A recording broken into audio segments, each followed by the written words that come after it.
most sports polls. Trista Crick and USA Today Sports' Scott Gleason look ahead to Monday's national championship game and discuss if Michigan can shake down red-hot Villanova. USA Today Sports San Antonio, in the basketball ethos most of us grow up understanding, every possession results in either a good shot or a bad shot. Sometimes, the bad ones go in. Sometimes, the good ones miss. Take more good shots than bad ones, and you'll usually get what you deserve. But as Villanova hones in on a second national championship in the past 3 years, they've seemingly lopped off half of the equation.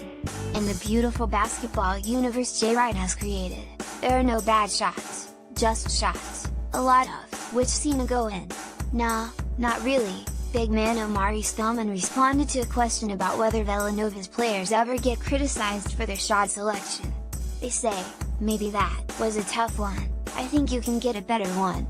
But they'll never say don't shoot the ball. They just instill a lot of confidence in us. After Villanova blitzed Kansas in Saturday's semifinals with a Final Four record 18 made 3-pointers in 40 attempts, it was easy to draw a straight line from Villanova's dominance over this college basketball season to the recent run of the Golden State Warriors. Stylistically, the similarities are obvious, particularly with how Villanova can space the floor with three-point shooting threats at every position, including center. More NCAA tournament coverage: National Championship preview, Villanova vs Michigan, keys to victory. Villanova's shooting display provides a lesson for us all. Michigan's Wagner joins exclusive club, with dominant Final Four performance. Villanova is steamrolling toward another national championship. The NBA influences all of us in college, Wright said Sunday. We are the best players, the best coaches, and see what we can learn. To say you want to play like the Warriors is easy in college basketball, however, it's not unusual to turn on a game between two high major teams on a random Wednesday night and see one open 17-foot jumper after another claying off the rim.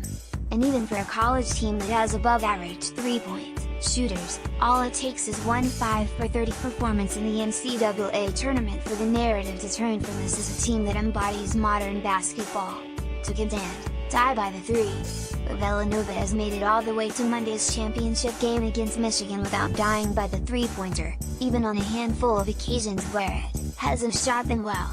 When they do go in, particularly the rate they did against Kansas, the Wildcats are basically unbeatable. To reach that level, though, requires more than just the ability to recruit and develop shooters. Lots of programs can do that. What seems to separate Villanova is Wright's willingness to give his players total freedom offensively, empowering them to shoot and make plays without consequence or even much criticism for their shot selection. Watch all 13 of Villanova's record-tying 13 threes in a #Final Four game. Oh, and this was just the first half. Let's March Novak. Twitter.com/Slee3JD9, NCAA March Madness. At March Madness, April 1, 2018. Coach is very willing to provide confidence for players to shoot the ball, junior guard Phil Booth said. He loves our aggressiveness. Maybe you'll say, hey, that was a tough shot. But he'd rather you be aggressive than to be tentative out there. Villanova's offensive freedom isn't necessarily free. It's earned by how you defend, whether you're willing to rebound, whether your teammates trust you on the floor. But the most important thing to understand is that it's baked into the culture of Wright's program. Whereas a number of successful college coaches want their players to understand what is and isn't a good shot for their skill set, just getting on the floor at Villanova's endorsement enough of a player's value to empower them on the offensive end. When you get in the most difficult situations, the last thing you want to do is second-guess yourself or be apprehensive, assistant coach Ashley Howard said.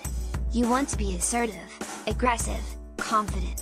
And those are the habits we try to instill in our guys, so when you get to this moment, the most challenging situation on the biggest stage in college basketball, you just revert to your habits. Of all the coaching axioms in human history, none rings truer across every sport than this one: teams will invariably take on the personality of their head coach. And with Wright, that goes all the way back to his days as a player at Bucknell when he was, in his own words, the handful. Villanova guard Michael Bridges drains a three-pointer over Kansas guard Sviatoslav Mihailuk, 10, during the first half of the national semifinals at Alamo Dome. Photo: Shanna Lockwood, USA Today Sports writer, took a lot of lessons from a college career in which he led the team, scoring as a junior but was forced to come off the bench as a senior. But none has had more resonance to his coaching style than this one: if you and your shot, you take it. You take it. If you're missing them, you kept shooting them. As simple as that. Yes, not every college coach is built to lead that way. By nature, many of these men are control freaks, often having to restrain themselves from coaching every bounce of the basketball. It's also true that most college teams, the vast majority, probably, just aren't skilled enough to play as unrestrained as Villanova, which is now at an NCAA record 459 made three-pointers and counting. Having great players solves a lot, assistant coach George Halkovich said. And we have great players and guys who can all make big shots. Though a 40-minute game offers no sure things, Villanova's as close as we've ever seen to a jump shooting team you can count on night after night. Because it's not just that Villanova's players have no conscience when they go out onto the floor in front of 70,000 people, it's that the entire concept of a conscience never applied